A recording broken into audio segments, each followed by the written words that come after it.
মালাকুল মাউত ওইভাবে লাঠিতে ভর দেওয়া অবস্থায়, দাঁড়ানো অবস্থায় সাইয়েদনা সুলাইমান আলাইহিস সালামের রূহ কবজ করে নিলেন। এজন্য মৃত্যু যে কেমন এটা উনি জানতেন না, এজন্য আল্লাহ জানিয়ে দিলেন, আদম পৃথিবীতে তুমি 1000 বছর বাঁচবে। আলফু সানা। লাম্মা খালাকাল্লাহু আদম ওয়া কানা তুলুহু 60 যিরাআন।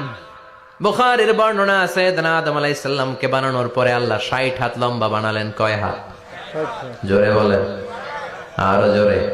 60 হাত লম্বা। এরপরে ওনার ঔরসে পৃথিবীতে যত নারী আসবে, পুরুষ আসবে রুহের জগতে, সবগুলো রুহুকে বসিয়ে দিলেন বৈঠকে। সুবহানাল্লাহ। বিশাল কনফারেন্স রুম। আমরাও ছিলাম না? আমাদের রুহুটাও ছিল। সাইয়েদনা আদম বললেন, আল্লাহ এরা কারা?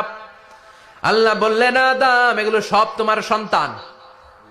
সাইয়েদনা আদম অবাক দৃষ্টিতে, অপলক নয়নে নিজের সন্তানদের রুহগুলো দেখতেছিলেন। দেখতে দেখতে হঠাৎ একটা রুহুকে